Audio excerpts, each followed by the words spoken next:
नमस्कार। हमारी आज की कहानी एक पारिवारिक कहानी है जो कि समाज को शिक्षा प्रदान करती है।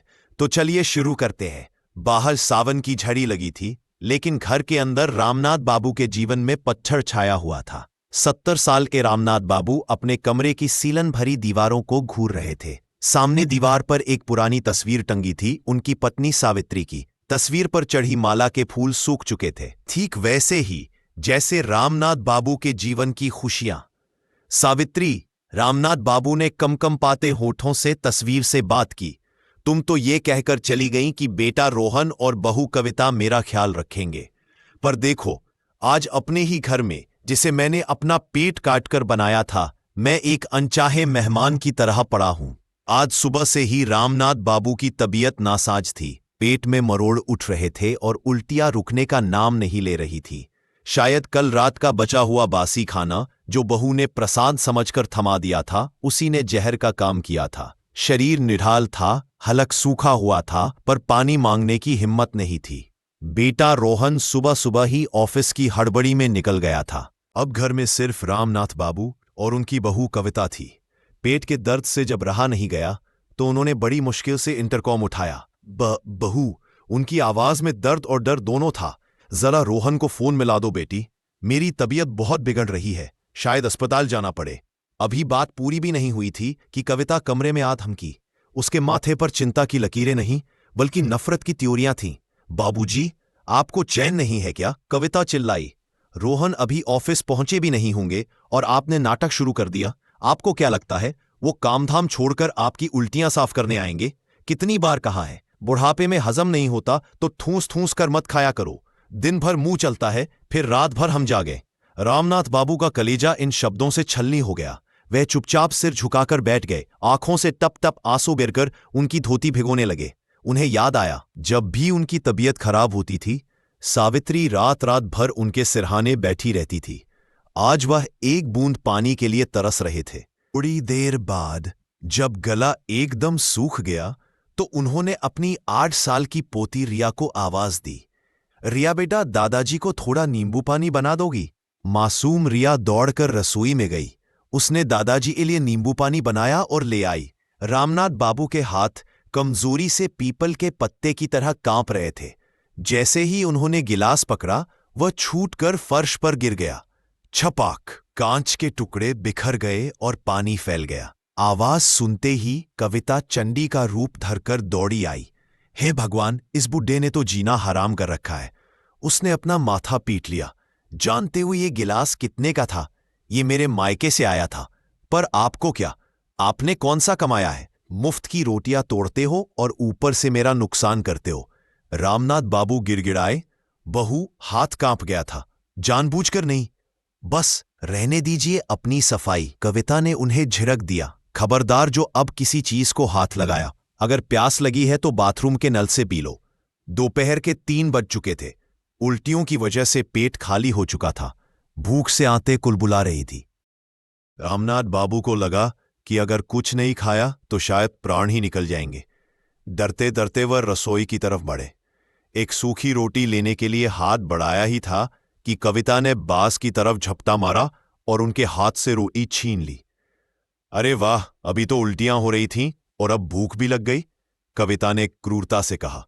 शर्म नहीं आती? पहले जो गंदगी कमरे में फैलाई है उसे साफ करो। जाओ, पोंछा लगाओ वहां। उसके बाद ही निवाला गले के नीचे उतरेगा।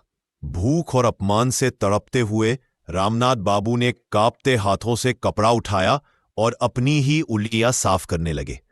उस वक्त एक पिता की लाचारी देखकर शायद ऊपर वाला भी रो पड़ा होगा। वह चुपचाप अपने कमरे में लौट आए। भूख मर चुकी थी, सिर्फ अपमान का कड़वा घूंट हलक में अटका था। शाम हुई, रोहन घर आया। पिता का पीला पड़ा चेहरा देखकर उसने पूछा, बाबूजी, क्या हुआ? आप बहुत कमजोर लग रहे हैं। रामनाथ बाबू का मन हुआ कि बेटे के गले लगकर फूट फूट कर रोएं, सब बता दें। लेकिन तभी दरवाजे के पीछे खड़ी कविता ने उन्हें घूर कर देखा।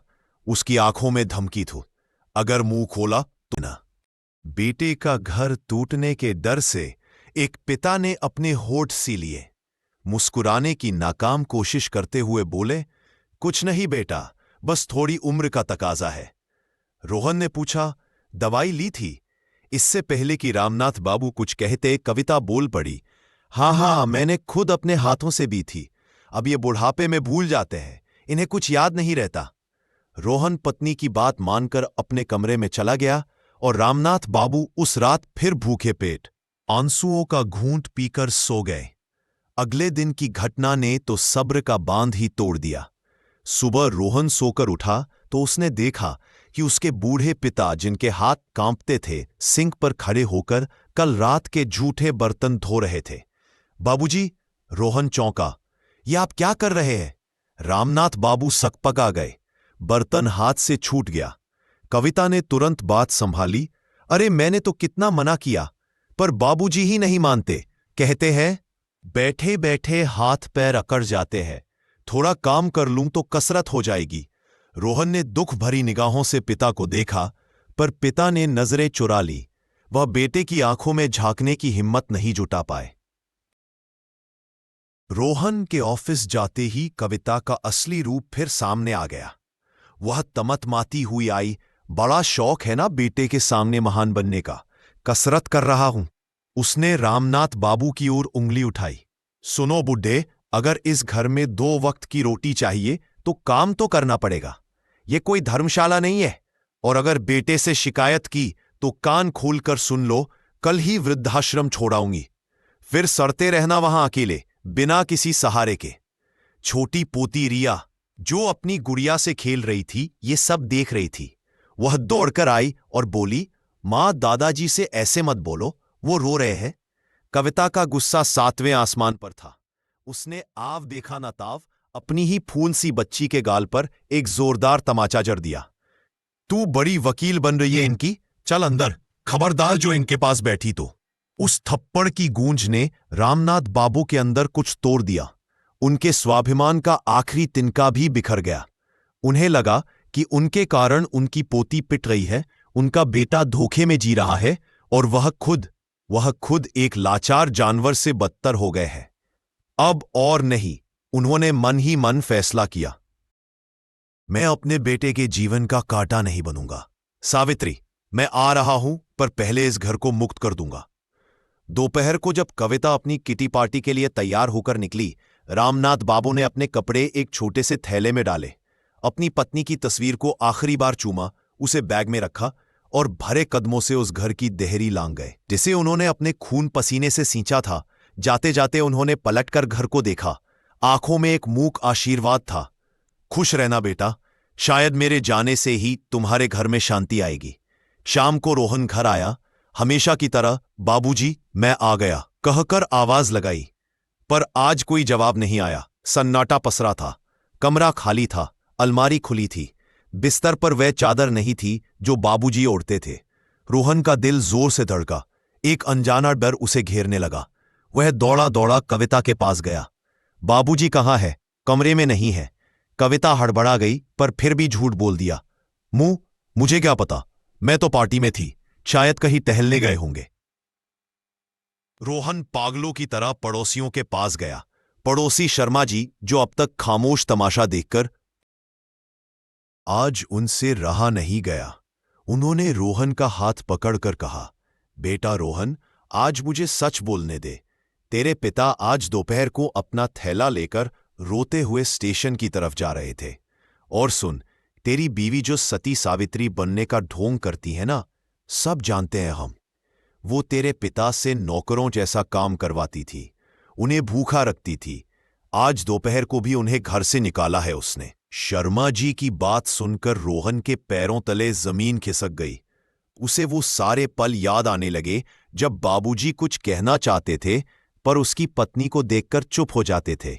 उनकी उदास आंखें, उनका कांपता शरीर, उनका अचानक कसरत करने का बहाना, सब कुछ शीशे की तरह साफ हो गया। मैंने क्या कर दिया?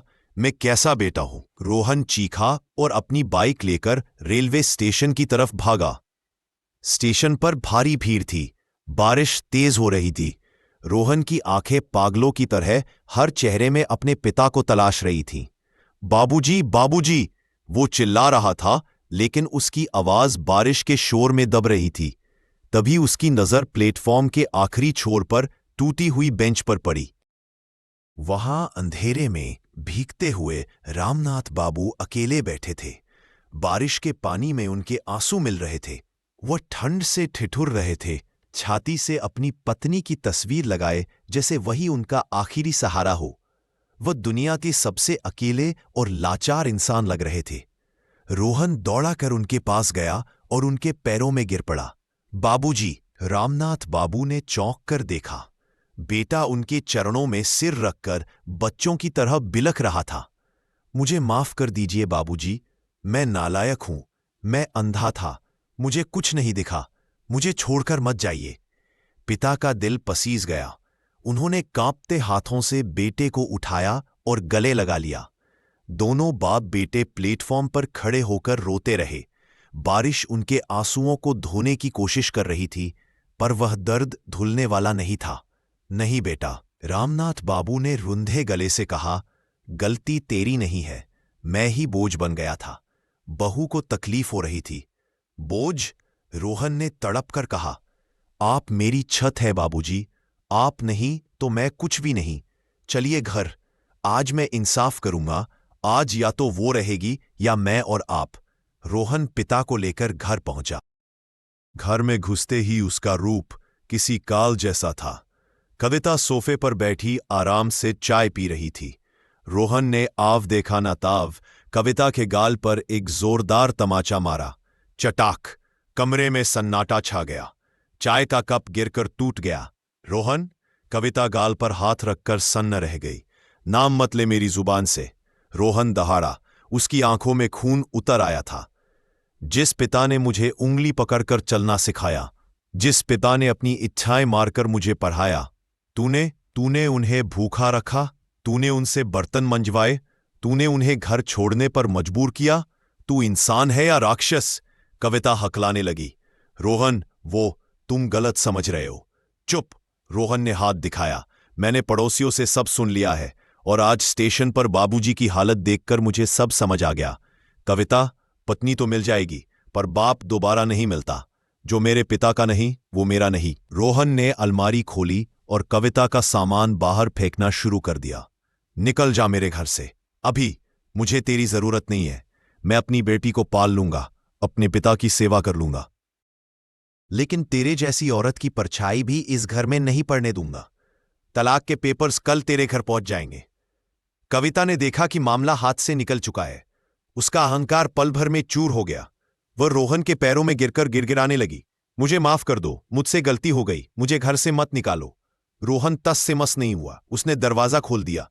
तभी रामनाथ बाबू आगे आए। उन्होंने रोहन का हाथ पकड़ लिया। बेटा, रुक जा। नहीं बाबूजी, आज नहीं। इसने जो किया है उसकी माफी नहीं है। बेटा, रामनाथ बाबू ने शांत लेकिन भारी स्वर में कहा। गुस्से से घर टूटते हैं, बसते नहीं। इसे अपनी गलती का एहसास हो गया है। अगर हम भी वही करेंगे जो इसने किया, तो हम में और इसमें क्या फर्क रह जाएगा? रिया को उसकी मां की जरूरत है। इसे एक मौका दे दे, सिर्फ मेरी खातिर। रोहन रो पड़ा। वह घुटनों पर बैठ गया। बाबूजी, इतना सब सहने के बाद भी आप इसे माफ कर रहे हैं? आपका दिल कितना बड़ा है, और यह औरत आपके पैरों की धूल के बराबर भी नहीं है। कविता शर्म से पानी पानी हो गई। वह ससुर जिन्हें उसने भूखा रखा, अपमानित किया, आज वही उसका घर टूटने से बचा रहा। वह रामनाथ बाबू के पैरों में लिपट गई और फूट फूट कर रोने लगी। बाबूजी, मुझे माफ कर दीजिए, मैं बहुत बुरी हूं। मैं प्रायश्चित करूंगी। मैं आपकी बेटी बनकर दिखाऊंगी। उस रात उस घर की दीवारों ने बहुत कुछ बदलते देखा। नफरत हार गई थी और एक पिता का बड़प्पन जीत गया था। अगले दिन सुबह जब रामनाथ बाबू उठे तो देखा कविता हाथ में चाय की ट्रे लिए खड़ी थी। उसकी नजरें झुकी थीं, आंखों में पश्चाताप था। बाबूजी, चाय पी लीजिए, उसने धीमे स्वर में कहा और झुककर उनके पैर छुए। रामनाथ बाबू ने मुस्कुराकर उसके सिर पर हाथ रखा और चाय का प्याला थाम लिया। उन्होंने दीवार पर लगी सावित्री की तस्वीर की ओर देखा। उन्हें लगा जैसे तस्वीर में सावित्री भी मुस्कुरा रही है और कह रही है, सब ठीक हो गया।